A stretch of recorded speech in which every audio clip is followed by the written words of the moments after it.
The iron door slammed shut behind me with a finality that echoed through my bones. I stumbled forward into the darkness, my wrists still burning from the shackles they'd only just removed. The descent had taken hours, down, always down, through corridors that seemed to burrow into the earth's very core. This wasn't just any prison. This was the Hollow, a name whispered in fear across the kingdom, a place where the condemned were sent not to be reformed, but to be forgotten. My crime? Speaking truth to power.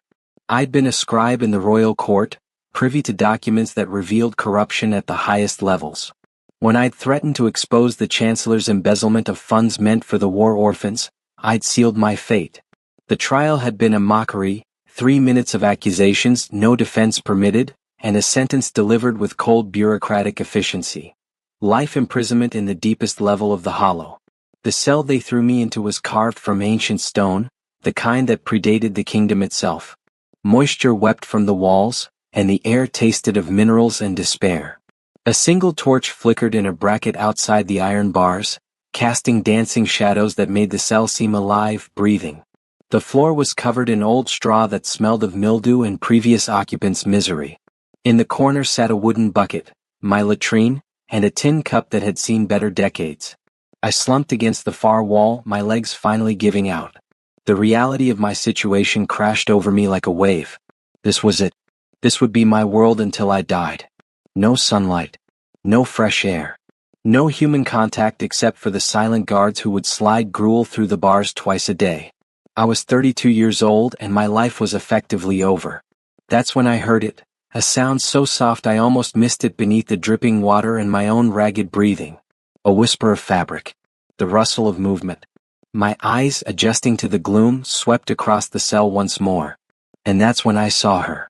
She sat in the corner opposite mine, so still she might have been carved from the same stone as the walls. How had I missed her? But as my vision sharpened, I understood. She was dressed in shadow itself, or so it seemed, a tattered gown that had once been elegant, now hanging from her frame like funeral shrouds. Her skin was pale, so pale it seemed to glow faintly in the darkness, like moonlight on marble. Then she raised her head and I forgot to breathe. Her eyes were crimson. Not bloodshot, not diseased, but purely, impossibly red, glowing with their own internal light. They fixed on me with an intensity that pinned me to the wall as surely as any blade. Her face was beautiful in a way that hurt to look at, angular, aristocratic, with cheekbones that could cut glass and lips the color of dried roses. Long black hair cascaded over her shoulders, tangled but still somehow majestic. And when she parted those lips, I saw them. Fangs, delicate but unmistakable, catching the torchlight like ivory daggers. So, she said, her voice like silk dragged over broken glass, they've finally given me a companion.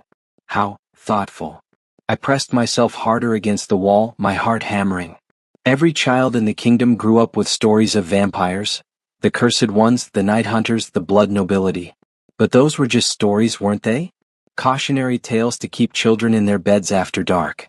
Yet here she was, impossible and undeniable, watching me with those burning eyes. I couldn't finish the sentence. My voice cracked, betraying my terror. A vampire? She tilted her head, and I noticed the way her hair moved, too slowly as if underwater. Yes. Does that frighten you? Should it?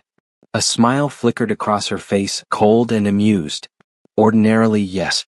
But as we're locked in this cage together, and as I've been here for... She paused, her eyes growing distant. What year is it in the world above? 1847, I managed. Her laugh was bitter.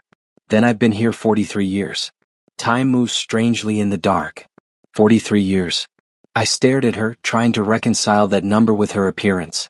She looked no older than 25, frozen in time like an insect in amber. That's impossible. So is my existence, and yet here we both are. She shifted and I heard the clink of metal. Only then did I notice the silver chains wrapped around her wrists and ankles, bolted to the wall behind her. The metal seemed to smoke faintly where it touched her skin, and I could smell burning flesh. They learned over the years that regular iron won't hold my kind. Silver, blessed by priests and soaked in holy water, that keeps me manageable. Weakened. Why are you here? The question escaped before I could stop it. Her crimson eyes flashed dangerously. The same reason you are, I suspect. I broke their laws. I dared to be something they couldn't control, couldn't categorize, couldn't exploit. My crime was existing while being born wrong. I swallowed hard. They said you people were all dead. The purge of 1792. Killed most of us, yes. Her voice went flat. I was nobility once. Lady Seraphina Ashmore, daughter of Count Reginald Ashmore, who served the crown for 3 centuries. When the new king took power, he decided that vampires, no matter how loyal, how peaceful, were a threat to be eliminated. My family was slaughtered in their sleep, burned alive in our ancestral home. I survived only because I was hunting in the woods that night. Her chains rattled as her hands clenched into fists. I came back to find nothing but ashes and bones. So I made the mistake of seeking justice. I went to the new court and demanded answers. They gave me this cell instead. The bitterness in her voice was so raw it made my chest ache. Despite my fear, despite every instinct screaming at me to stay silent, I found myself speaking. I'm sorry. There's no justice in that. She studied me for a long moment, her expression unreadable. What's your name, human? Thomas. Thomas Blackwell. Well, Thomas Blackwell, I'm Seraphina. And I suppose for better or worse we are cellmates now. She paused, her eyes roaming over my face as if memorizing it. How long did they give you? Life. Then I will try not to kill you, she said, and I genuinely couldn't tell if she was joking. It would make the decades ahead rather lonely. The first week was hell. Not because Seraphina attacked me, she barely moved, but because of the silence and the darkness. Without windows, without sunlight, without any markers of time, the hours bled together into an endless twilight. I slept when exhaustion claimed me, woke when nightmares shook me loose. The guards came twice a day with food, a thin gruel that tasted like dishwater and a chunk of bread hard enough to break teeth. They slid it through a slot in the bars without speaking, without even looking at us. Seraphina never touched her portions. On the second day, I watched her stare at the bowl of gruel with undisguised revulsion before pushing it toward me with her foot. You need it more than I do, she said simply. I wanted to refuse on principle, but hunger won out. The extra food meant I could think more clearly, maintain my strength. Still, guilt gnawed at me. What do you eat? I asked, immediately regretting the question. Her smile was wry. Once a month they send down a condemned prisoner. Usually someone sentenced to execution. They chain them to the opposite wall and, she gestured vaguely. I drink. They die. The guards remove the body. Everyone pretends it's humane because the prisoner was going to die anyway. Her voice dripped with self-loathing. I used to resist. I starved myself for 6 months once until I was so weak I could barely lift my head. They simply waited until I was unconscious and cut the prisoner, letting the blood drip into my mouth.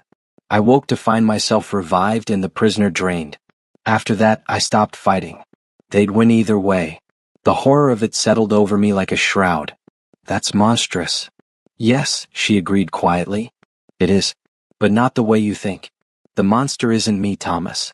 It's the system that turns survival into murder, that makes me complicit in execution, that uses my cursed nature as their convenient tool. I had no response to that.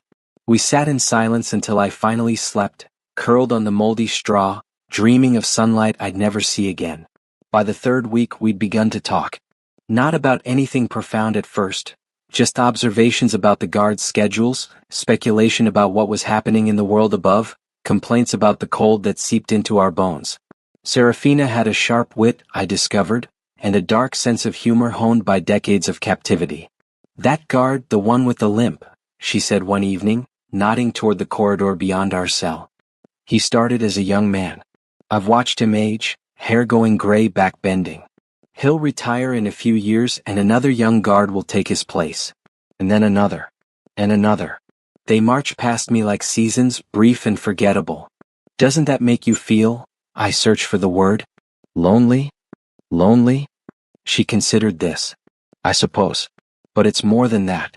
It makes me feel like a ghost. Like I already died 43 years ago, and this is just my corpse refusing to accept it. I understood that feeling more than I wanted to admit.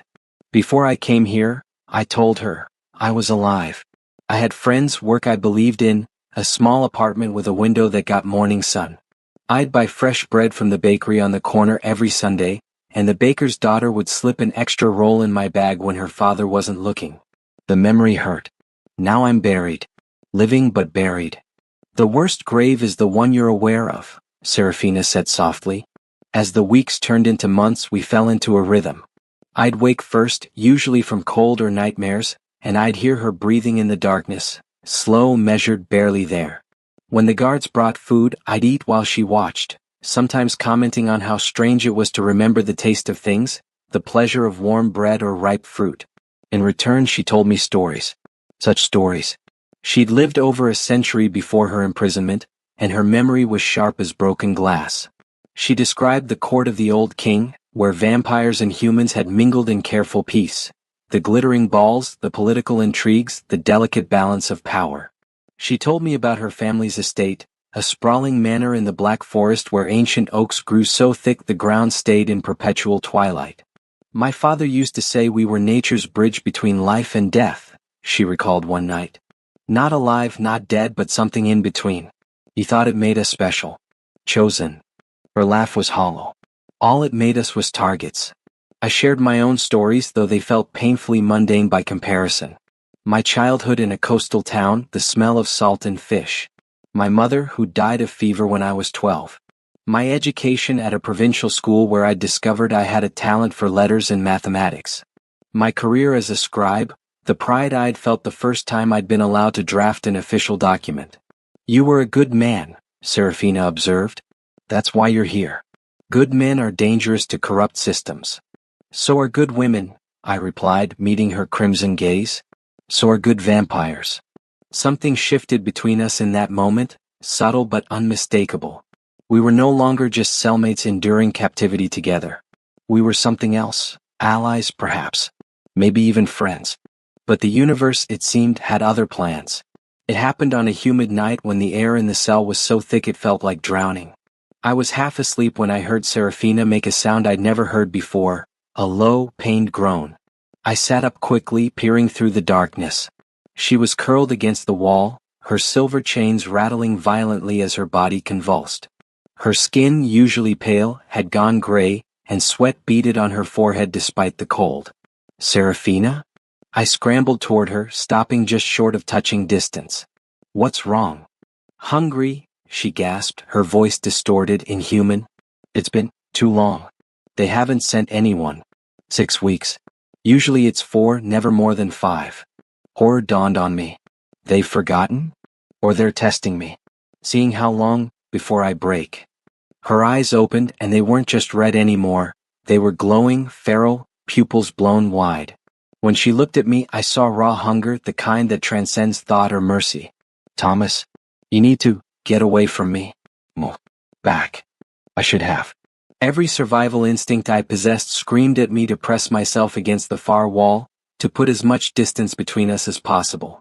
But I'd seen the way she suffered each month after they brought her a prisoner, the guilt that ate at her for days. I'd heard her crying in the darkness, softly, when she thought I was asleep. And I'd made a decision somewhere along the way, perhaps without fully realizing it. I trusted her. How do we fix this? I asked, staying exactly where I was. You don't. I starve until I'm too weak to be dangerous, or they bring someone, or, her jaw clenched. Or I do something unforgivable. An insane idea bloomed in my mind. Insane, reckless, and possibly the most important decision of my life. What if you drank from me? Just enough. Not to kill, just to sustain. Her head snapped up, horror replacing hunger. Absolutely not. Why not? You said you only need enough to survive. I'm healthy. I have blood to spare. Thomas, you don't understand. The act of feeding, it's not clinical. It's intimate. Invasive. And the risk, if I take too much, if I lose control for even a second. You won't. You don't know that. I know you've sat in this cell with me for months. I know you've been starving for weeks and haven't so much as bared your fangs at me. I know you hate what they make you do. I held out my wrist. Let me choose this. Let it be something you don't have to carry as murder. For a long moment, she just stared at me, her expression cycling through disbelief, longing, and fear. Finally, she whispered, "This breaks every law they ever made. Vampire feeding on a non-condemned human, consensual blood sharing, these are capital offenses. Then I suppose, I said, managing a shaky smile, we're both criminals now. Serafina's hands trembled as she reached for my wrist. Even weakened, even starving, she moved with careful precision, as if handling something infinitely precious and breakable. Her fingers, cold as river stones, wrapped around my forearm, and I felt my pulse jump beneath her touch. If I hurt you, she began. You won't, I said with more confidence than I felt. She brought my wrist to her mouth slowly, giving me every chance to pull away. Her breath ghosted across my skin, cool and smelling faintly of something I couldn't identify. Old roses, maybe, or moonlight if moonlight had a scent. Then her lips parted, and I felt the razor-sharp points of her fangs rest against my skin. The puncture was quick, precise, almost surgical. A bright flare of pain, then a strange pulling sensation as if something was being drawn out of me through an invisible thread. I gasped, not from pain but from the sheer intimacy of it. This wasn't like anything I'd imagined. It wasn't violent or monstrous. It was connection. Raw and overwhelming. I could feel her, not just physically but deeper. Her desperate hunger, yes, but also her shame, her fear of hurting me, her profound loneliness. It poured into me like wine into a cup, filling spaces I hadn't known were empty. And somehow, impossibly, I sensed that she could feel me too. My fear, my trust, my strange, reckless compassion. She drank for perhaps 30 seconds, though it felt both eternal and instantaneous. Then, with visible effort, she pulled away, releasing my wrist and pressing herself back against the wall as if I'd burned her. Her eyes were wide, shocked, and now normally colored, still red but dimmer, more controlled. Dear gods, she breathed. What have we done? I looked down at my wrist. 2 neat puncture wounds welled with blood, but they were already beginning to clot. I felt dizzy but not dangerously so, as if I'd stood up too quickly. Saved you from starvation? I offered weakly. It's more than that. Thomas, when a vampire drinks willingly given blood, when there's no fear or violence, it creates a bond. A connection. She pressed her palm to her chest, above her heart. I can feel you. Your heartbeat. Your emotions. It's like you're inside my head. I realized with a start that I could still feel her too. A presence in the back of my mind, foreign but not unwelcome, like a second heartbeat echoing my own. Is that permanent? I don't know. This kind of thing, it's forbidden. Punishable by death. The old texts mentioned it, called it the crimson thread, but I never thought. She shook her head, her long hair falling across her face. You should hate me. You should be terrified. I'm not. You should be, she insisted, but there was no force behind it. She looked down at her hands, which had stopped shaking. Color, or what passed for color in her undead complexion, had returned to her cheeks. Thank you. I don't deserve it, but thank you. We didn't speak for the rest of that night. We didn't need to. The bond between us hummed quietly, a constant awareness of each other's presence. I could sense when she fell into her death-like sleep near dawn, feel the way her consciousness dimmed like a candle flame in the wind. And when I woke hours later, I knew without looking that she was watching me, that same stunned wonder I felt reflected in her gaze. Over the following weeks, we navigated our new reality carefully. The bond remained, sometimes stronger, sometimes faint, but always there. I found I could sense her moods, her hunger, her rare moments of peace. She claimed she could hear my thoughts if I directed them at her strongly enough, though I never quite believed that until the day I thought urgently, the guard is coming, without speaking, and she immediately straightened, alert. We developed a routine for feeding. Every 2 weeks I would offer my wrist and she would drink just enough to sustain herself. It never stopped being intimate, that exchange. Each time I felt the rush of her gratitude, her guilt, her growing affection. Was that what I sensed in her?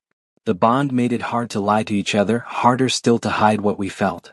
Tell me about the sun, she asked me one night, breaking a comfortable silence. The sun. I remember it, of course. But memories fade after a century.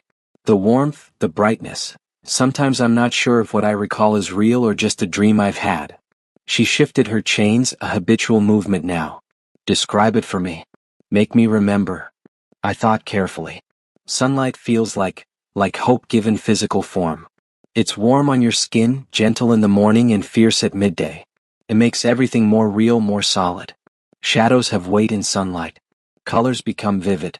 And when it sets, painting the sky orange and pink and purple, it's like the world is promising that no matter how dark the night gets, morning will come.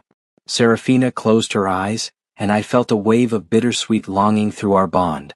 I used to love sunsets. My father would take me to the highest tower of our estate, and we'd watch the sun go down together.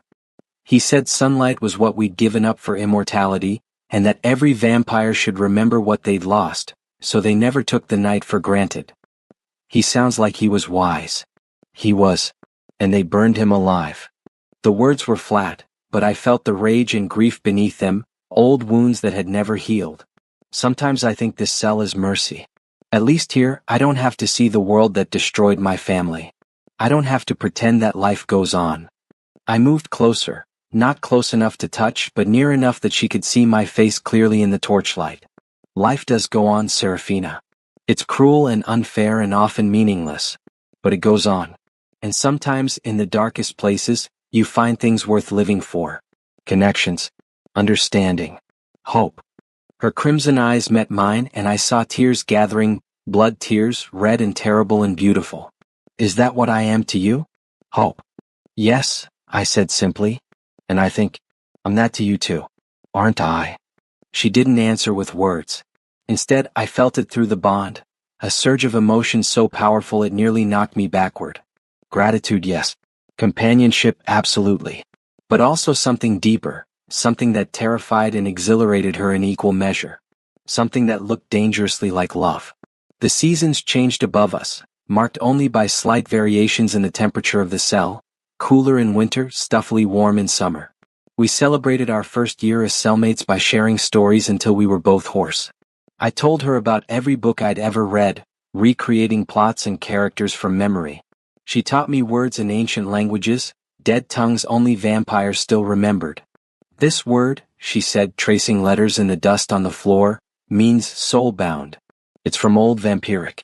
The concept is that some connections transcend physical death, that two beings can become so entwined their souls are essentially one. My mother used to say it was just romantic nonsense. Serafina glanced up at me and I felt her nervous uncertainty. But maybe it wasn't. Soul-bound, I repeated, tasting the word. Is that what we are? I don't know what we are, Thomas. Cellmates. Friends. Vampire and human joined by forbidden blood bond. She paused. All I know is that before you arrived I was waiting to die. Counting the decades like stones, waiting for time to erode me into nothing. Now I wake up, if you can call it waking, and the first thing I do is check that you're still breathing. The bond tells me you are, but I need to see it. Your chest rising and falling. Proof that you're real, that this isn't just another dream in an endless nightmare. My throat tightened. I do the same thing. Check on you, I mean. Make sure you haven't faded. We're a pair of disasters, aren't we? But she was smiling, truly smiling, and it transformed her face from beautiful to luminous. The best disasters usually come in pairs, I replied. The second year brought changes. The guards began to notice something was different about us, though they couldn't articulate what. One of them, an older man with suspicious eyes, lingered longer at our cell than necessary, watching the way we sat close together now, no longer afraid. He never said anything, but I saw him making notes on a small pad he carried. They're going to separate us, Serafina said quietly after he'd left. I can feel it coming. They can't. This is the only cell on this level. Then they'll move one of us. Or worse. Her hand clenched into a fist, the silver chains rattling. Thomas, what we've done, the voluntary feeding, the bond, if they discover it they won't just punish us. They'll study us. Experiment. I've heard whispers over the years of vampires being taken to the capital, to laboratories where they're dissected alive to understand our nature. And you, as a human who's bonded with a vampire, you'd be just as valuable to them. Fear, cold and sharp, lanced through me. Not for myself but for her. We won't let that happen. How do we stop it? We're locked in a cage, Thomas. We have no power here. We have each other. It sounded naive even as I said it, but I meant it. That's not nothing. That's everything. The hammer fell 3 weeks later, exactly as Serafina had predicted. I woke to the sound of multiple footsteps echoing down the corridor, more than the usual single guard. 4 men approached our cell, 3 of them armed with crossbows loaded with wooden bolts, the 4th carrying a ring of keys and a rolled parchment bearing an official seal. Prisoner 1804 Blackwell, the man with the parchment announced, his voice echoing off the stone. You are hereby transferred to cell block 7 for disciplinary reassignment. Gather your possessions. I lurched to my feet, my heart hammering. What? I haven't done anything. You haven't and you have, the man said, his expression neutral. Guards reported unusual behavior. Close proximity to the vampire. Extended conversations. Command has determined that isolation is no longer being properly maintained. The purpose of the hollow is punishment through solitude, not companionship. Serafina stood slowly, her chains preventing her from moving forward but not from speaking. Her voice was cold, imperious, every inch the noble lady she'd once been. The human has done nothing wrong. Your own laws permit speech. He hasn't broken any rule. Hasn't he? The man's eyes flicked between us, knowing. The vampire seems remarkably healthy for one who should have been fed only once this month. You've been drinking from the human, haven't you? Voluntary exchange. Do you know what that means? Silence. Heavy and damning. I thought so. He unrolled the parchment. In addition to prisoner transfer, I am authorized to inform you both that an investigation has been opened. If evidence of blood bonding is found, prisoner 1804 Blackwell will be transferred to the capital for examination, and prisoner 1804 Ashmore will be executed by sunlight exposure. The world tilted. Through our bond, I felt Serafina's spike of pure terror, so strong it nearly drove me to my knees. Not fear for herself, fear for me. And I realized in that moment that I felt the same. They could threaten me with anything, any torture, and I'd endure it.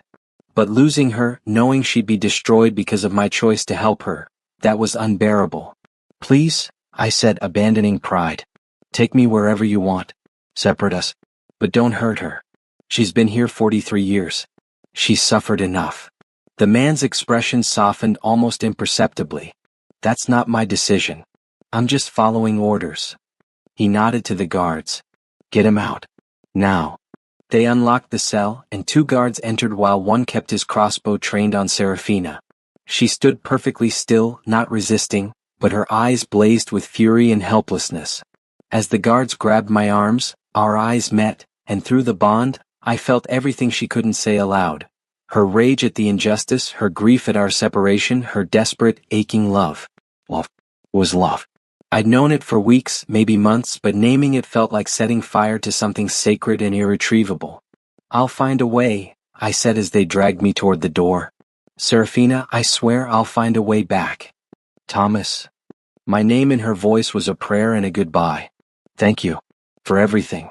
For seeing me as more than a monster. For choosing. The cell door slammed shut, cutting off her words. The guards hauled me down the corridor, my feet barely touching the ground. I twisted in their grip, trying to look back, but the corridor curved and she disappeared from view. The bond stretched between us, growing fainter with distance but not breaking. I could still feel her, a constant presence in the back of my mind, radiating sorrow. Cell block 7 was higher up, less oppressive than the deepest level, but I barely noticed. They threw me into a cell alone, truly alone for the first time in over a year. The silence was crushing. No soft breathing in the darkness. No knowing presence. Just me and the stone and the terrible, stretching emptiness. I sank to the floor and felt the bond like a lifeline. Serafina? I thought, pushing the word toward her as hard as I could. Can you hear me? For a long moment, nothing. Then, faint as a whisper, I hear you. I'm here. I'm still here. Days bled into weeks. They fed me better in this cell, actual bread, sometimes meat, but I barely tasted it. The guards were less brutal, the accommodations marginally improved, but none of it mattered. I was being broken in a way chains never could accomplish. Isolation from the one person who'd made my imprisonment bearable. Meaningful. Through the bond, I could feel Serafina's state deteriorating.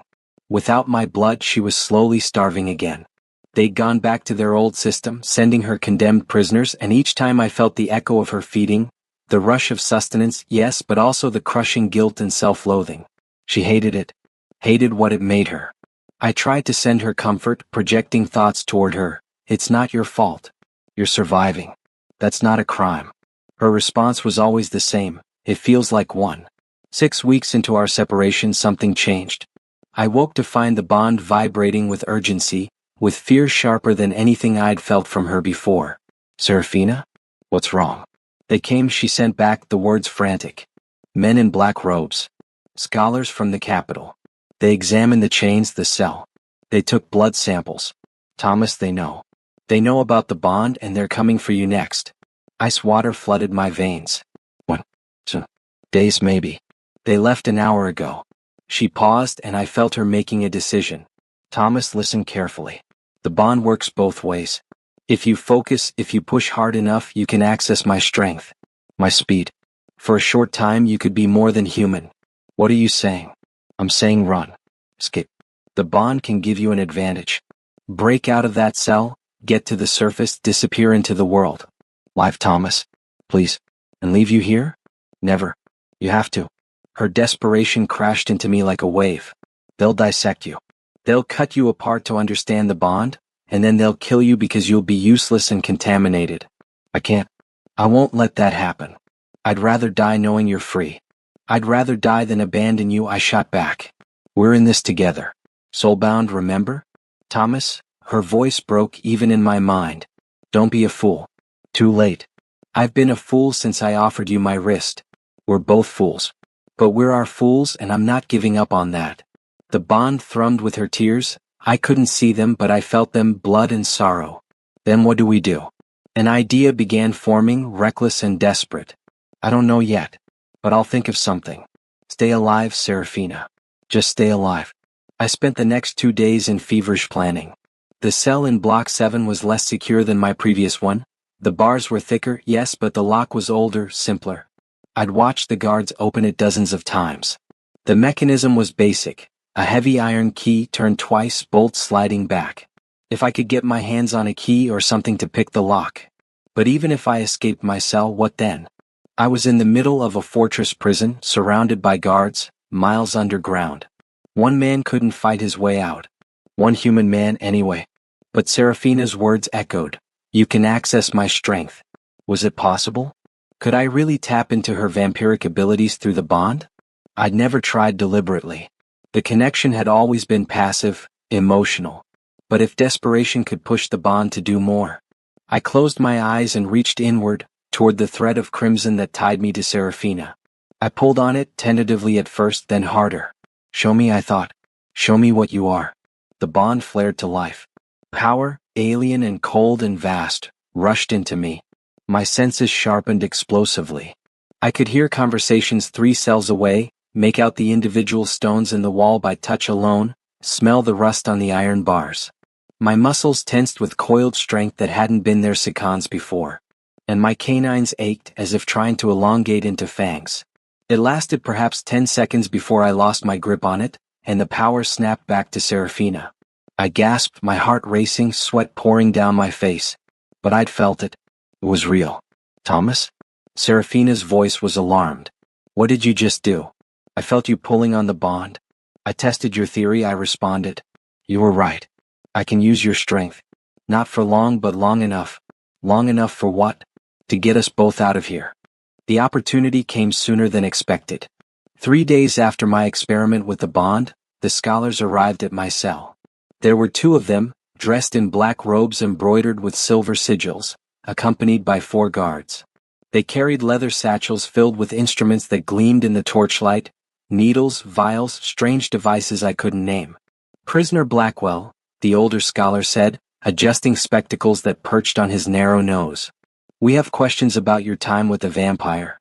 You will cooperate fully. They unlocked the cell and entered, the guards flanking them with crossbows.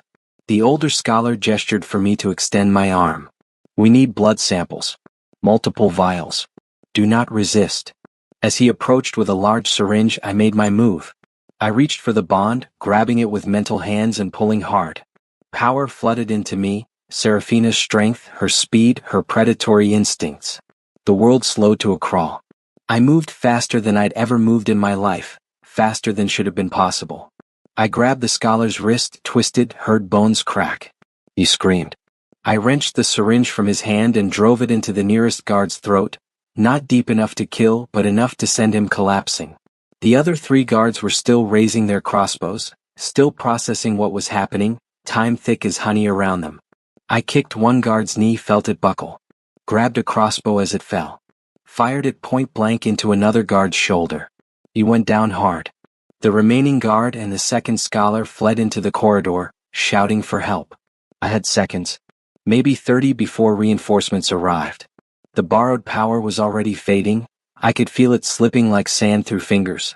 I lurched out of the cell, snatched keys from a fallen guard's belt and ran. Down. I needed to go down. Back to the deepest level. Back to Serafina. The corridors of the hollow were a maze, but I'd memorized the route during my transfer. Left at the junction. Down the spiral stairs. Straight through the guard station. I burst through before they could react, moving with residual vampiric speed, and slammed the door behind me, jamming it with a piece of broken timber. Deeper. The air grew colder, damper. I could hear shouts above, the clatter of boots on stone. My heart hammered so hard I thought it might burst. The power had faded entirely now, leaving me stumbling on ordinary human legs, but I was close. So close. The final corridor.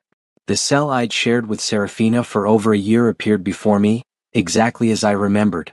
And there she was, pressed against the bars, her eyes wide with shock and desperate hope. Thomas?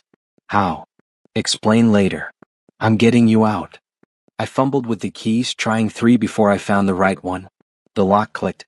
The cell door swung open. I ran inside and examined her chains. Silver, blessed, soaked in holy water.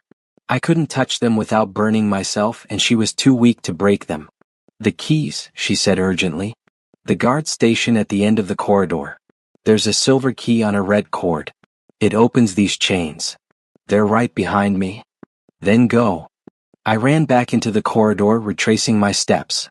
The guard station door hung open. I must not have jammed it as well as I'd thought. Inside, chaos. Papers scattered, weapons knocked from their racks. And there, hanging on a hook behind the desk, a silver key on a red cord glinting in the lamplight.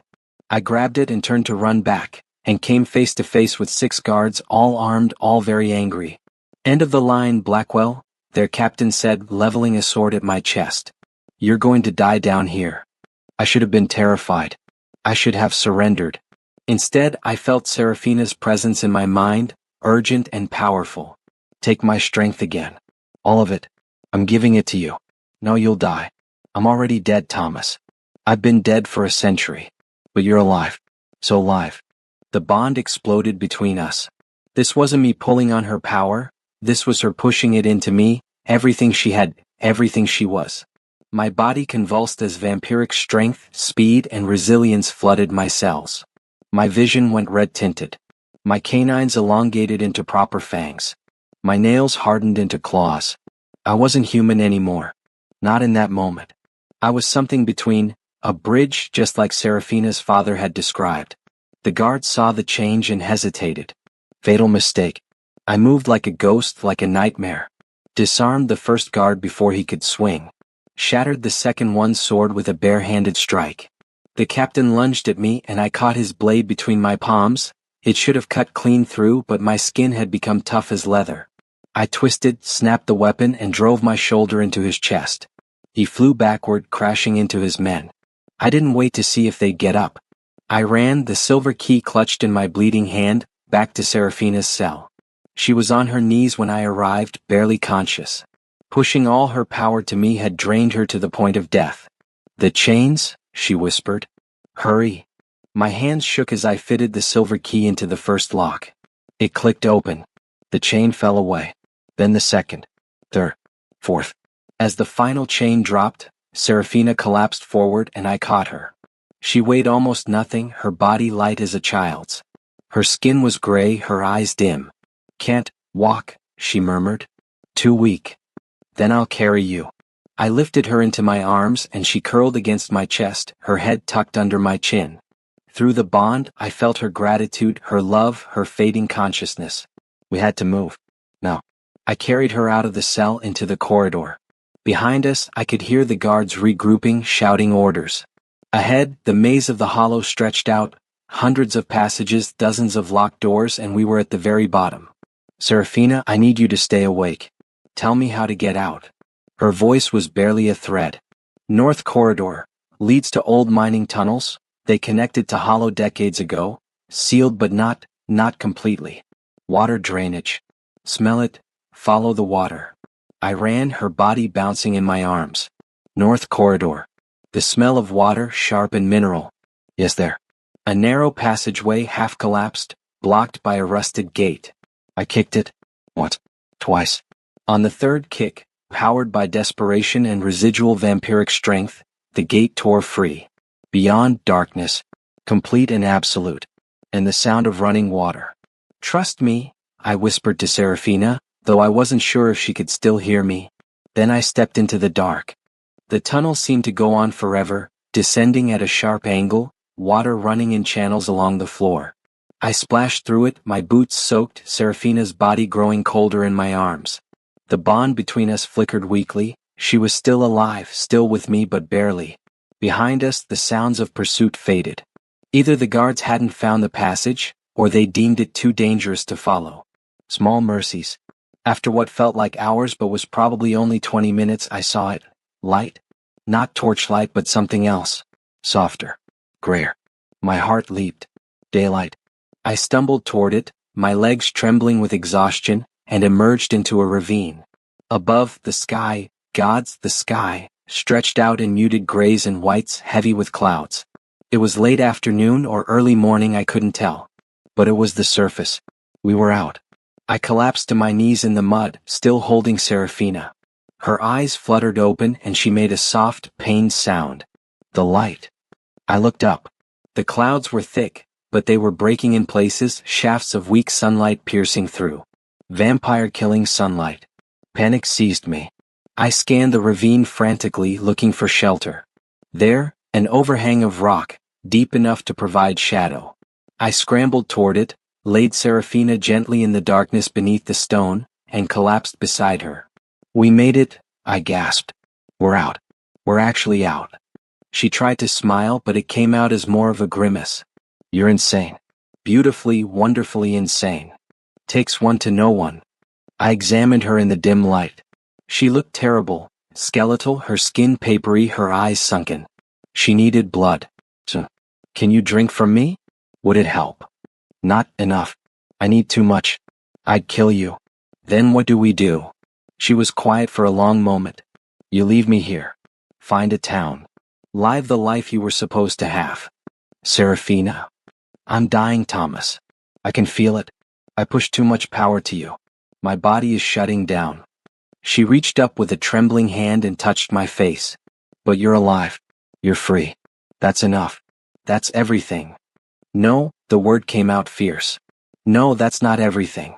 I didn't break us out of hell just to watch you die in the mud. There has to be another way. There isn't. Then we make one. I forced myself to think. We were in a ravine, probably miles from civilization. Serafina needed blood, massive amounts of it, more than I could provide. But blood was just blood, right? It didn't have to be human. Animals? I said suddenly. Can you drink from animals? She blinked. In theory. It's not as sustaining. But it would keep me alive. Then that's what we do. I stood, my legs protesting. Stay here. Don't move. I'll be back. The ravine opened into a forest, pine trees, thick and old, the ground carpeted in needles.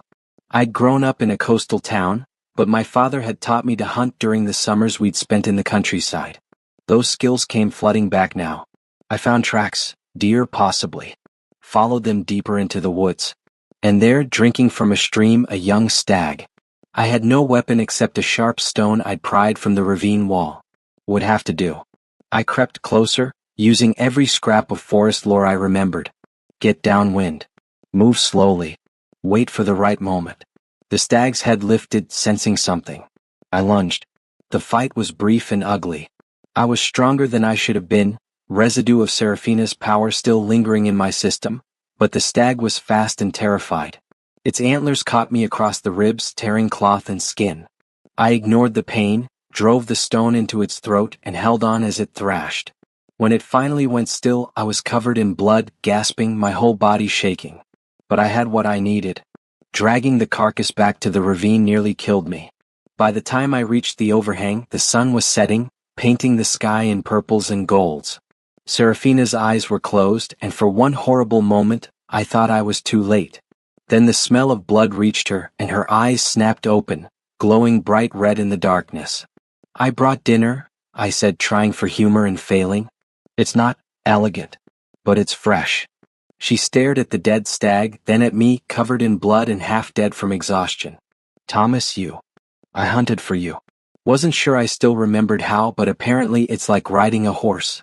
Clumsy and painful, but doable. A sound escaped her, half laugh, half sob. Then she pulled herself forward and bit into the stag's throat. She drank for a long time, her body gradually filling out, color returning to her skin. When she finally pulled away, her eyes were brighter, her movements stronger. "Thank you," she whispered. "For everything. For this. For refusing to let me die." I slumped against the rock wall, too tired to hold myself upright. "We're soul-bound, remember? Where you go, I go. You don't get to die without me, and I don't plan on dying anytime soon." She crawled over to me, moving carefully, and curled against my side. I put my arm around her shoulders, and we sat like that as night fell completely, watching the stars emerge one by one. It was the first time in over a year that I'd seen stars. I'd forgotten how beautiful they were. "What happens now?" Serafina asked softly. "I don't know. We can't go back. The kingdom will hunt us. You're an escaped vampire, and I'm a criminal who bonded with one. We're probably the most wanted fugitives in the realm right now." "Romantic," she said dryly. "Isn't it?" I tightened my arm around her. "But we're free. For the first time in decades for you, in years for me, we're actually free. So we run. We find somewhere remote, somewhere they won't think to look. We build a life. Together." "A life." She tested the words. "I haven't had a life in so long, I'm not sure I remember what that means.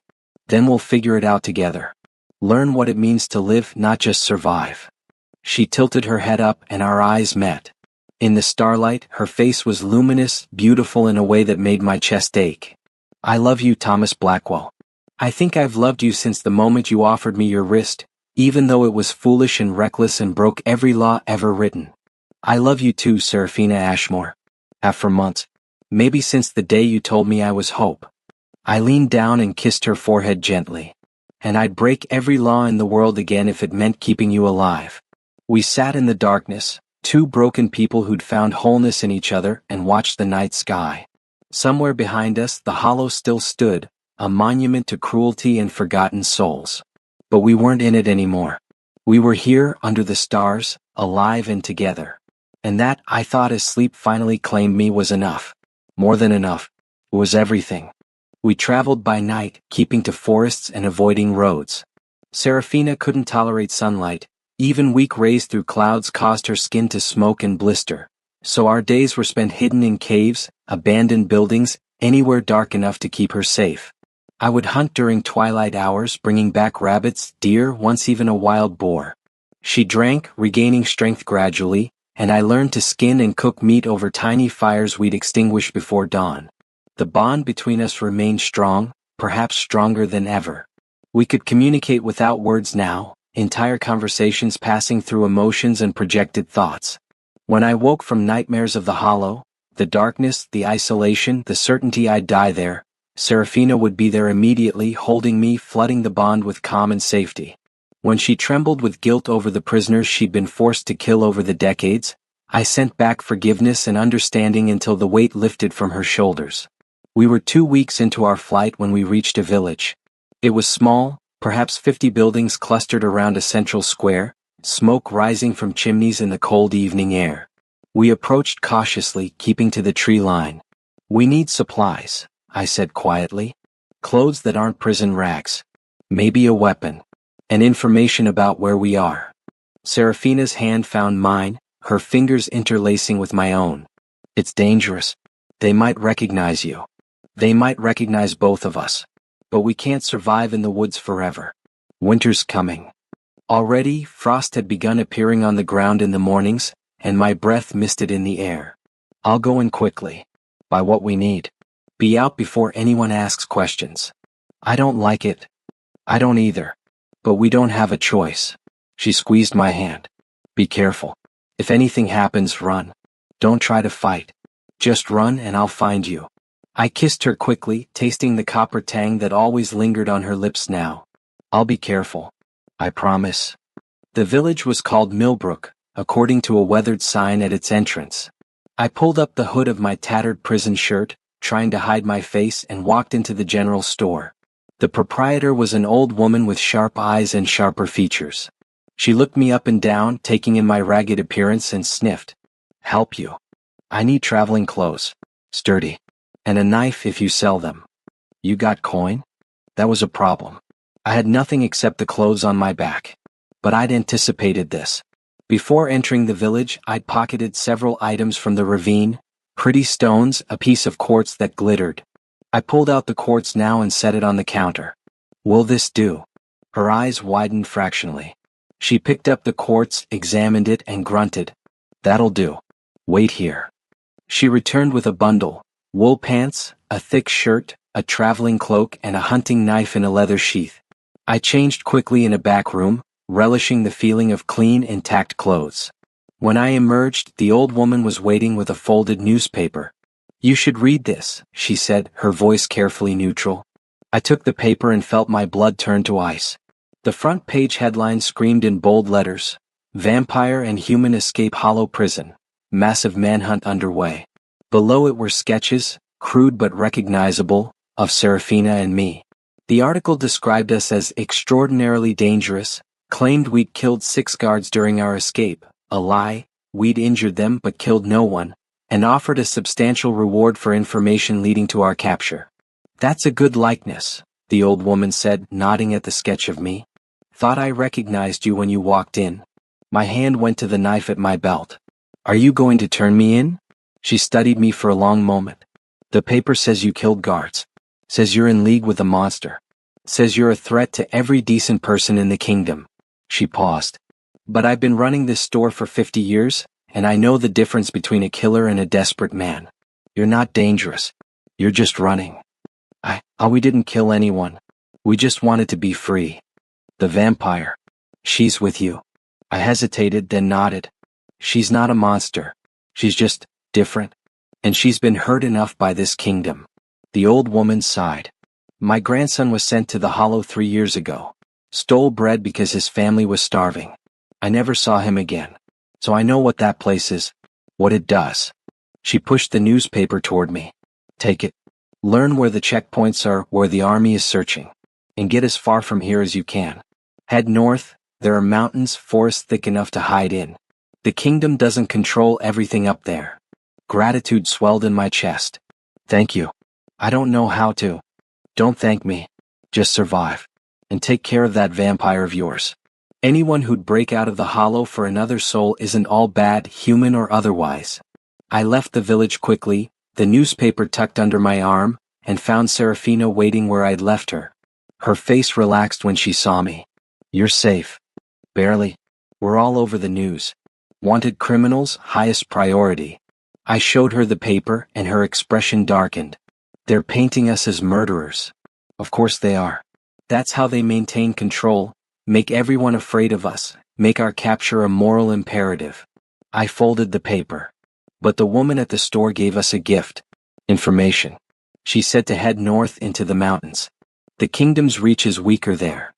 Then north we go. We traveled for another month, always moving, always alert. Twice we saw soldiers on the roads and had to hide for hours, barely breathing while they passed. Once we stumbled onto a checkpoint and had to backtrack 3 days to find another route. The bond proved invaluable.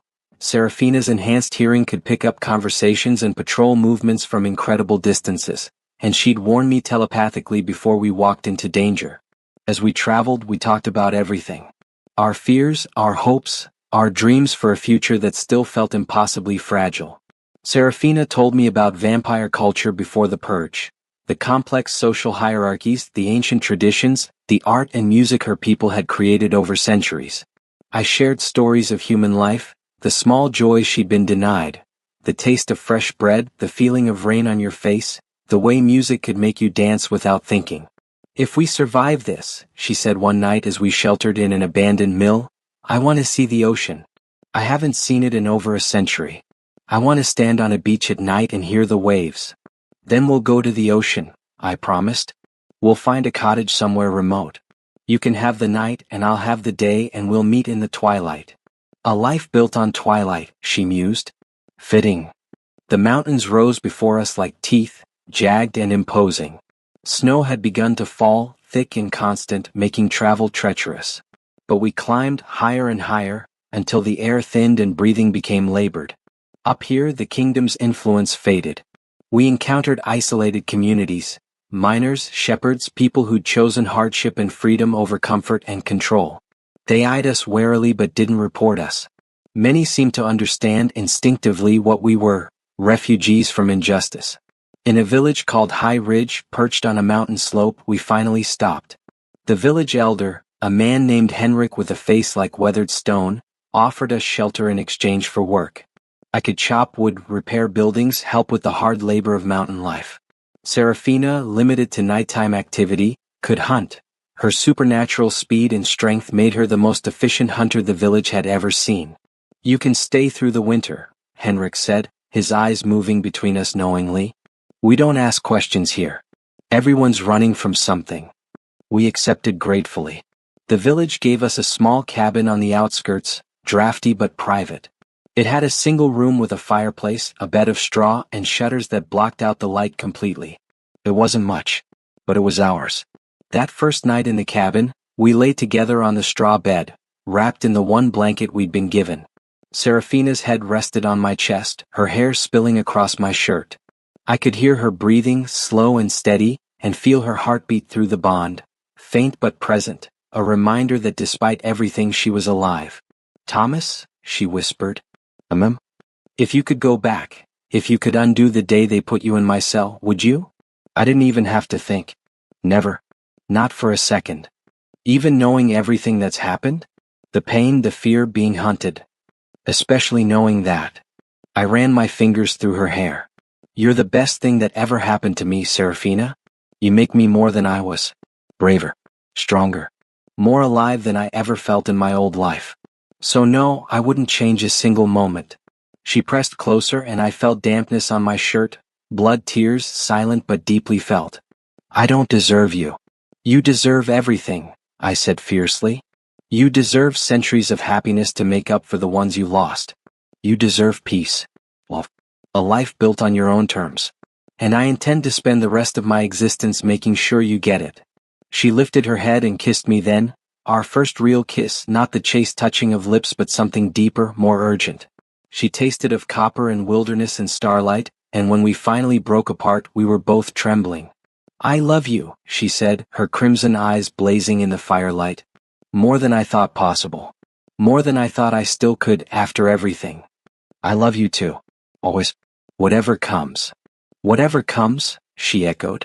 We slept that night wrapped around each other, the bond humming between us like a lullaby, and for the first time since our escape, I felt something I'd almost forgotten, hope. Winter in the mountains was brutal and beautiful in equal measure. Snow buried the village under blankets of white, and temperatures plummeted until your breath froze in the air. But the cabin became our sanctuary. I spent my days working with the villagers, chopping firewood, reinforcing buildings against the wind, helping to hunt when supplies ran low. Serafina spent her nights doing the same, though her contributions were far more impressive than mine. She could track prey through snowstorms, bring down elk single-handedly, move through the darkness like smoke. The villagers grew to accept us, then respect us and finally to care about us. Henrik's granddaughter, a girl of 10 named Elsa with bright curious eyes, took particular interest in Serafina. She'd never seen a vampire before, and once her initial fear passed, she became utterly fascinated. Is it true you can turn into a bat? She asked one evening, standing at the doorway of our cabin. Serafina, mending one of my shirts by candlelight, smiled. No, that's a myth. We're just enhanced humans. Stronger, faster, harder to kill. But we don't shapeshift. Can you fly? No. Though sometimes I wish I could. Do you eat regular food? Or only blood? Only blood, I'm afraid. We can't digest regular food anymore. Our bodies changed when we turned. Does it hurt? Drinking blood. Serafina's expression grew thoughtful. No. But it should. It feels too natural, and that's what makes it terrible. Elsa considered this with the gravity only children can muster. I don't think you're terrible. I think you're sad. But also kind. Mama says kind people can't be monsters, even if they look different. After Elsa left, Serafina stared at the door for a long time. That child has more wisdom than most adults. Children often do. They haven't learned prejudice yet. Do you think? She hesitated. Do you think if the world had more Elsas in it, my people wouldn't have been destroyed? I set down the knife I'd been sharpening and moved to sit beside her. I think if the world had more people willing to see past differences, we wouldn't have wars or purges or prisons like the Hollow. But it doesn't. So we build small worlds instead, like this village, where kindness matters more than fear. Small worlds, she repeated. Is that enough? For now. Yes. It has to be. The months passed. Winter gave way to spring, snow melting to reveal green shoots pushing through the earth. We'd been in High Ridge for nearly 5 months, and something miraculous had happened. We'd stopped running. We'd started living. But peace, as I'd learned in the Hollow, is always temporary. The soldiers arrived on a clear morning in early spring. I was outside chopping wood when I heard the horses, too many horses moving too quickly. The bond flared with alarm as Serafina, sleeping in our darkened cabin, sensed my fear. What's wrong? Soldiers. At least 20. They're coming into the village. I dropped the axe and ran toward the cabin, but I was too late. The soldiers had already surrounded it, crossbows aimed at the door and windows. Their captain, a tall man with a scar bisecting his face, stepped forward and hammered on the door. Thomas Blackwell. Serafina Ashmore. By order of the king, you are under arrest for escape from lawful imprisonment, assault on royal guards and illegal blood bonding. Surrender immediately or we will burn this structure with you inside. My heart stopped. I pushed through the gathered crowd of villagers, many of whom looked stricken. Henrik grabbed my arm. Don't, he hissed. They'll kill you. They'll kill her if I don't. I pulled free and shouted, I'm here. Don't hurt anyone. I'm surrendering. The captain's eyes locked onto me. Where's the vampire? Inside. Sleeping. She can't come out in daylight. Then we'll go in and chain her. He gestured to 4 soldiers carrying silver chains and wooden stakes. If she resists, we'll execute her on the spot. Through the bond, I felt Serafina's terror, not for herself but for me. Thomas, run. Please. Not without you. Never without you. The soldiers kicked open the cabin door and stormed inside. I heard shouting, the crash of furniture, and then Serafina's voice, cold and commanding, I will cooperate. Do not harm the villagers. They knew nothing. They dragged her out into the sunlight, and I watched in horror as her skin began to smoke.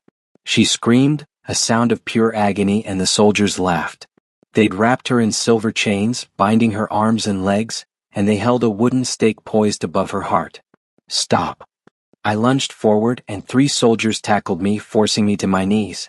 She's cooperating. Stop hurting her.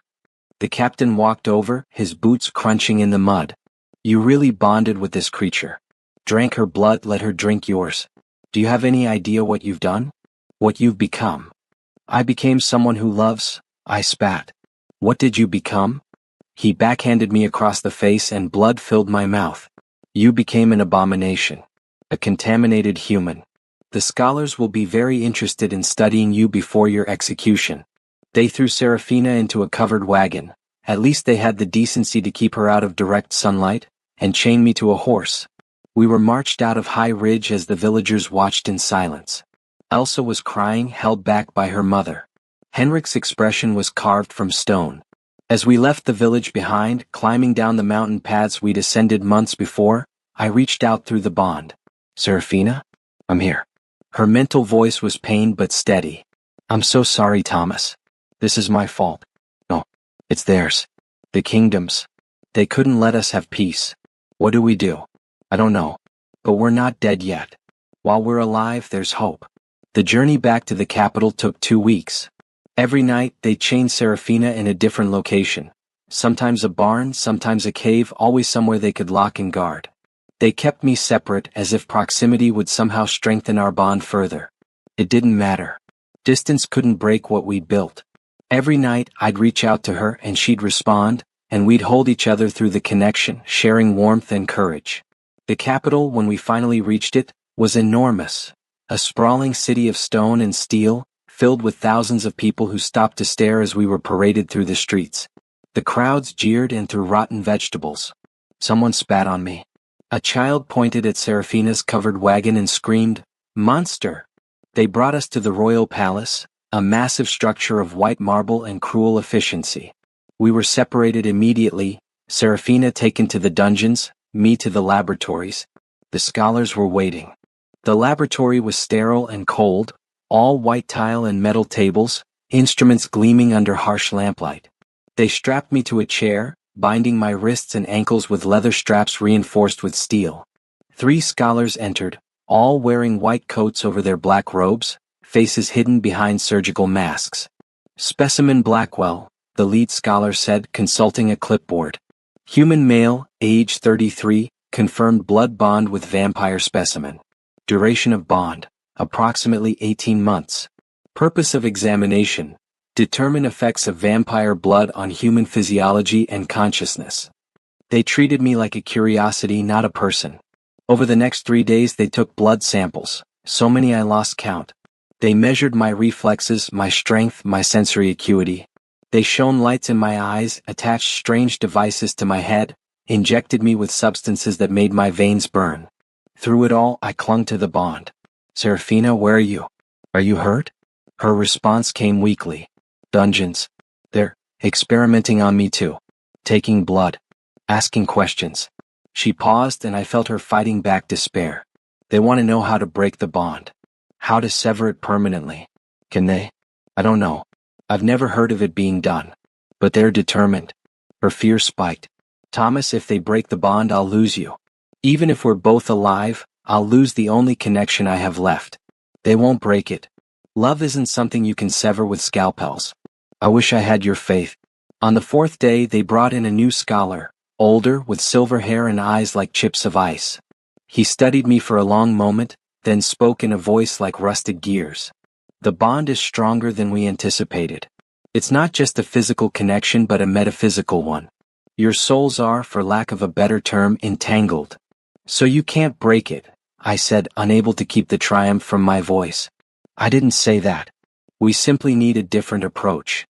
He gestured to an assistant, who wheeled in a device I'd never seen before, a metal frame with wires and crystals, pulsing with a sickly green light. "This is an etheric disruptor. It severs magical connections by introducing chaotic resonance into the etheric field. We've used it to break enchantments, curses, even necromantic bonds. Your vampire connection should be no different." Terror flooded me. "Please, don't do this. We haven't hurt anyone. We just want to live." "You are an abomination," the old scholar said flatly. "Humans and vampires are not meant to mix. You represent a dangerous precedent. If others learn that bonding is possible, they might attempt it. We cannot allow that." He nodded to his assistants. "Begin the procedure." They positioned the device around my head. The crystals began to glow brighter, and I heard a high-pitched whine that made my teeth ache. Then pain. Unimaginable pain, as if someone had reached into my chest and was tearing out my heart with barbed hooks. Through the bond, I felt Serafina scream. They were doing the same thing to her, simultaneously trying to rip us apart from both ends. "No," I shouted through the connection. "Hold on. Don't let go. I'm trying." Her voice was fragmenting, breaking apart. "It hurts, Thomas, it hurts so much." The bond began to fray. I could feel it unraveling like rope being cut fiber by fiber. Serafina's presence in my mind, always so constant and warm, started to fade. No, no, I wouldn't lose her. Not like this. Not after everything we'd survived. I reached deep inside myself, to the core of what I felt for her, the love, the trust, the absolute certainty that she was my other half, and I pushed. I shoved every ounce of emotion I had into the bond, flooding it with power, with determination, with the simple, stubborn refusal to be broken. The etheric disruptor sparked, then exploded in a shower of green light and shattered crystal. The scholars jumped back, shouting in alarm. The pain stopped, and the bond held. I slumped in the chair, gasping, sweat pouring down my face. Through the connection, I felt Serafina's shocked relief. You did it? I don't know how, but you did it. We did it. Together. The old scholar stared at the smoking remains of his device, his expression shifting from shock to something I couldn't identify. Impossible, he muttered. The bond shouldn't be strong enough to resist the disruptor. Unless, his eyes widened. Unless it's not just a bond. Unless you've achieved true union. What does that mean? I demanded. He didn't answer. Instead, he turned to his assistants. Get him out of here. Take him to the king. He needs to see this personally. They dragged me through the palace corridors, my legs barely working. We climbed stairs, passed through grand hallways lined with portraits of stern-faced royalty, and finally entered a throne room. It was massive, all gold and marble, with tall windows letting in streams of afternoon light. And on the throne sat the king. He was younger than I'd expected, perhaps 40, with a hard face and harder eyes. He wore a crown of silver and diamonds, and his robes were purple trimmed with ermine. He looked at me the way one might look at an interesting insect. So this is the human who bonded with the vampire. His voice was surprisingly soft. I've read the reports. They say you escaped the hollow, lived free for months, and resisted the etheric disruptor. Impressive. I said nothing. You know why vampires are illegal, don't you? Why we purged them 50 years ago. He leaned forward. They're parasites. They feed on humans, turn us into cattle. They live forever while we die. They're stronger, faster, better in every way except one. They can't survive sunlight. That's our only advantage. Our only protection. Serafina never hurt anyone who didn't deserve it, I said, finding my voice. Your system made her a killer. She just wanted to exist. Existence is not a right, the king said coldly. It's a privilege earned through compliance with natural law. She is unnatural. And you, by bonding with her, have become unnatural too. He stood, descending from his throne. However, you've also become valuable. The true union you've achieved, it's been theoretical for centuries. No one has ever proven it could exist. Until now. What do you want? I want to understand you. Study you. Learn how two beings can merge souls across species boundaries. He smiled, and it was the cruelest expression I'd ever seen. And then I want to replicate it. Imagine soldiers bonded to controlled vampires, gaining their strength. We could create an army unlike anything the world has seen. Unstoppable. Horror washed over me. We're not your weapons. You're not anything. You're property of the crown to be used as I see fit. He gestured to the guards. Take him back to the dungeons. Put him with the vampire. Let them enjoy their reunion. Tomorrow the real experiments begin. They threw me into a cell deep beneath the palace, and there she was. Serafina, chained to the wall with silver, her skin burned and blistered, her eyes dim with exhaustion. But when she saw me, those eyes blazed to life. Thomas. I crawled to her, my body broken and aching, and she strained against her chains, desperate to reach me. Our hands met, fingers interlacing, and the bond surged with joy and relief and love. I thought I'd lost you, she whispered. Never. You're stuck with me. I pressed my forehead against hers. They want to use us. Create vampire human soldiers. I heard the guards talk. Her jaw clenched. We can't let that happen. If they succeed, they'll enslave my entire species all over again. Use humans as disposable bonds. It will be a nightmare. Then we stop them. How? We're chained in the deepest dungeon in the kingdom. I met her crimson gaze. The same way we escaped the hollow. Together. With desperation and love and absolute stubbornness. A smile flickered across her face, broken but real. You're insane. You've mentioned that before. I take it as a compliment. They came for us at dawn. Not the scholars this time, but soldiers. 10 of them, heavily armed, moving with the precision of men who expected trouble. They unchained Serafina from the wall but kept the silver binding her wrists and ankles. They hauled me to my feet, my legs nearly buckling. Where are we going? I asked. The experimental theater, one soldier said, his voice neutral. The king wants to observe personally. They marched us through the palace dungeons, upstairs, through corridors I didn't recognize. Finally, we emerged into a circular chamber with tiered seating rising around a central platform, like an operating theater but larger, more elaborate. The seats were filled with nobles, scholars, and military officials, all dressed in finery, all staring at us with the detached curiosity of people watching a dissection. The king sat in the highest box, surrounded by advisors. He raised a hand and silence fell. "Ladies and gentlemen," he announced, his voice carrying effortlessly through the space, "today you witness history. Before you are the only confirmed cases of true union between human and vampire. We will study them, understand them, and ultimately weaponize them for the glory of the kingdom." The crowd applauded politely, as if he'd announced a theatrical performance rather than our torture. They forced Serafina and me onto the platform and chained us to metal posts on opposite sides, perhaps 20 feet apart. Close enough to see each other, far enough that we couldn't touch. The head scholar, the old man with ice-chip eyes, approached with a leather case full of instruments. "The procedure is simple," he said, addressing the crowd. "We will stress the bond to its breaking point through simultaneous physical and emotional trauma. When the bond shatters, we'll immediately begin the process of artificially recreating it with controlled subjects.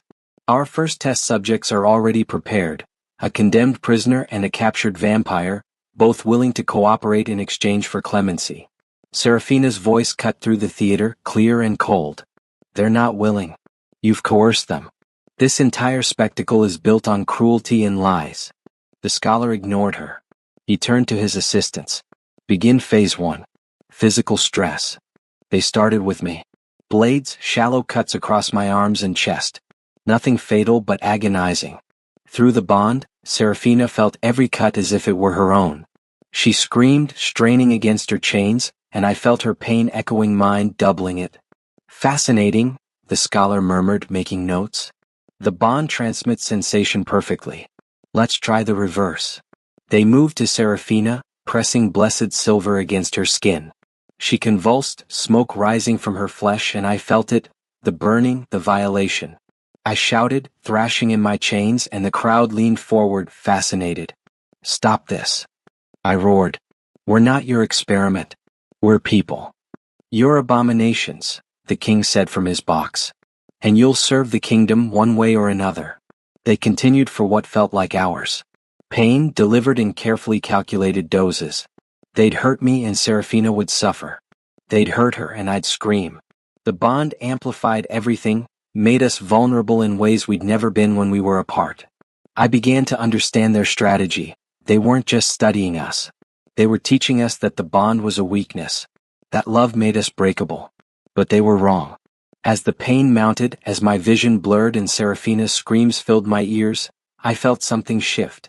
The bond wasn't breaking, it was deepening. Every moment of shared suffering wound us tighter together. And with that tightness came power. I felt it first in my chest, a heat like molten metal. Then it spread, flowing through my veins, filling my muscles. Serafina's power, yes, but more than that.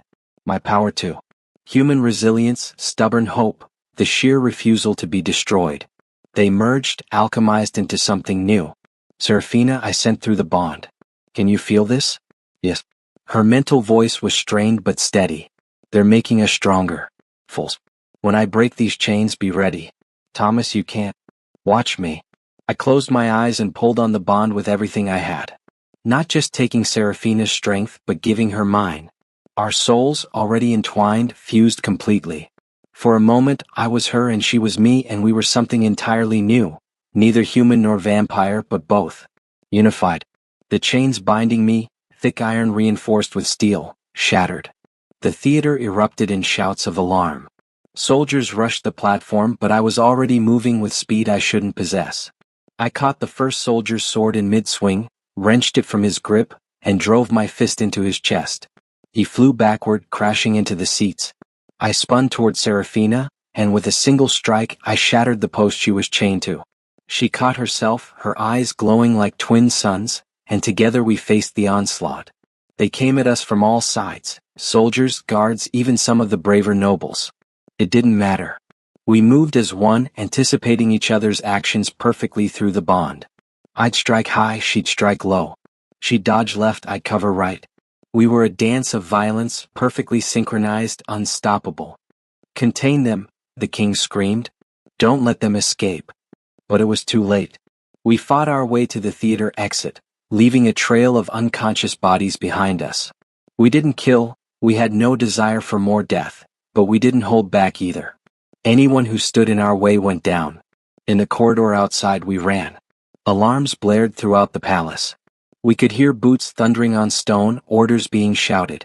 Serafina grabbed my hand and we ran faster, our bond lending us strength neither could have achieved alone.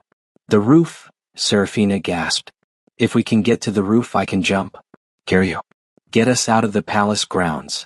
You're still wearing silver chains. I'll survive. Just trust me.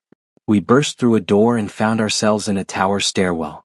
Up we went, spiraling higher and higher, soldiers pursuing. At the top, we emerged onto the palace roof, a vast expanse of slate tiles, battlements, and towers. The city spread below us, afternoon sun painting everything gold. Serafina ran to the edge and looked down.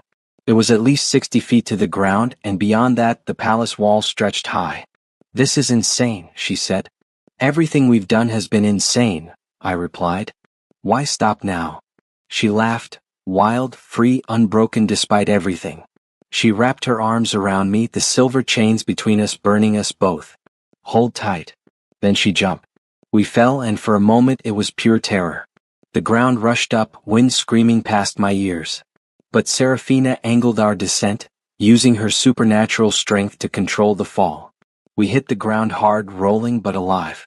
She was up instantly, pulling me with her. The walls? She ran, carrying me now, moving with speed that blurred the world. Guards on the walls fired arrows, crossbow bolts whistling past us. One grazed my shoulder, another pierced Serafina's leg, but she didn't stop. She hit the wall at full speed and jumped, clearing the 20-foot height in a single impossible leap. We landed outside the palace grounds in the city proper. People screamed and scattered. Behind us, the palace gates began to open, soldiers pouring out. We need to disappear, I said. Get out of the city. The sewers, Serafina said. I can smell them. This way. She pulled me into an alley, found a grate, and tore it free with her bare hands despite the chains. We dropped into the darkness below, into the city's underbelly, a network of tunnels that stank of waste and decay but offered salvation. We ran through the sewers for what felt like hours, the sounds of pursuit fading behind us. Finally, we emerged on the outskirts of the city, near the river. Serafina collapsed to her knees, her body finally giving out. The silver chains, the wounds, the exertion. It was too much. We need to get these chains off you, I said urgently. I examined them. They were locked and I had no key. But I was still riding the high of our merged strength. I gripped the chains and pulled, muscles screaming, and slowly, impossibly, the links began to separate. The chains broke. Serafina gasped as they fell away, her burned wrists finally free. I threw the cursed silver into the river and helped her stand. Can you walk? I can run if I have to. She met my eyes and I saw tears, blood tears, streaming down her face. We did it. We actually did it. We broke their theater. Destroyed their experiment. Escaped their capital. I pulled her close and she buried her face in my shoulder. And we're still together. What laws haven't we broken? She said, her voice muffled against my shirt. I don't know. But I bet we'll find some new ones to shatter. She laughed and it was the most beautiful sound I'd ever heard. 3 years have passed since we escaped the capital. 3 years of constant movement, always staying ahead of the kingdom's reach, building temporary homes in forgotten places. We've lived in mountain caves, abandoned churches, forest clearings where the trees grow so thick even sunlight can't penetrate. We've become legends, the vampire and her human, the soul-bound pair who defied a king and lived. Right now we're in the west, in a coastal village so remote it doesn't appear on any map.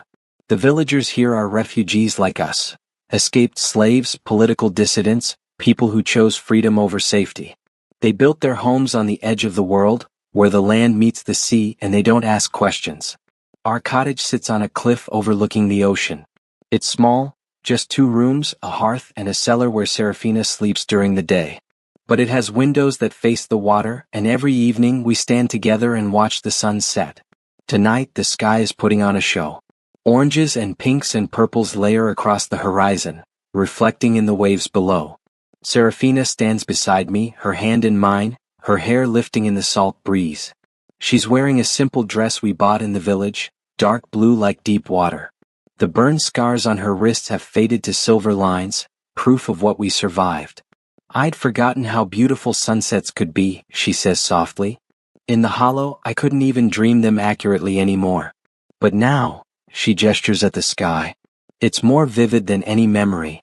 That's because you're seeing it through our bond, I tell her. You're seeing it through my eyes too, experiencing the color and warmth the way a human does. And I'm seeing it through yours, the subtleties, the way the light shifts. We get both perspectives. Best of both worlds, she murmurs. In more ways than one. The last 3 years haven't been easy. We've been hunted, attacked, nearly captured twice. But we've also been together. We've learned what it means to build a life outside the law, outside society's structure. We wake together, her at dusk, me at dawn, meeting in the twilight hours. We hunt together, work together, exist in a space between day and night that belongs only to us. And the bond has grown. It's no longer just an awareness or a connection. It's a fusion. Sometimes I can't tell where I end and she begins. I dream her dreams. She thinks my thoughts. We've become something the world has never seen before, a true union of species, of lives, of souls. The villagers are talking about strangers in the next town over, Serafina says, breaking the comfortable silence. Men asking questions. Looking for a vampire and her human companion. The kingdom never stops, I reply. We knew they wouldn't. Should we run again? I consider it. We could. We've gotten very good at disappearing. But I'm tired of running.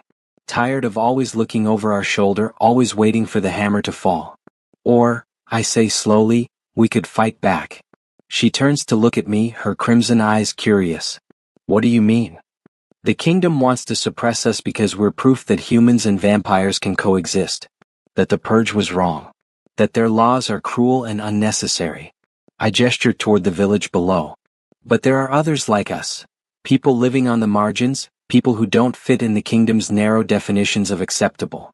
What if we found them? United them? Built something new? You're talking about rebellion. I'm talking about change. We've broken every law they ever made, Serafina. We've proven that their system is broken. Why not take the next step? Why not break the system itself? She's quiet for a long time, watching the sun sink lower. Finally, she smiles, that fierce, beautiful smile that makes my heart race even now. You want to start a revolution. I want to make a world where couples like us don't have to hide. Where vampires aren't hunted for existing. Where people are judged by their choices, not their nature. That's a beautiful dream, Thomas. So let's make it real. She pulls me closer, and we kiss as the sun disappears below the horizon, the sky turning from gold to violet to star-spotted black. When we part, her eyes are glowing in the darkness, and I know mine are reflecting that glow through our bond. All right, she says. Let's break one more law. Let's rewrite the rules entirely. Together? Always together. We stand on the cliff as night claims the world, two souls bound by choice and love, ready to challenge a kingdom. Behind us, the cottage waits, our sanctuary, our planning room, the place where we'll forge our future. Below, the village sleeps peacefully, unaware that the couple on the hill are about to change history. The bond between us hums with anticipation, with power, with unbreakable certainty. We don't know if we'll succeed. We don't know if we'll even survive the attempt. But we know this, we're done running. We're done hiding. We're done letting fear and prejudice dictate what's possible. We're soul-bound. We're free. And we're just getting started. What law should we break first? Serafina asks, her voice light but her eyes serious. I think for a moment, then grin. All of them. She laughs, and the sound carries across the water, mixing with the crash of waves and the whisper of wind.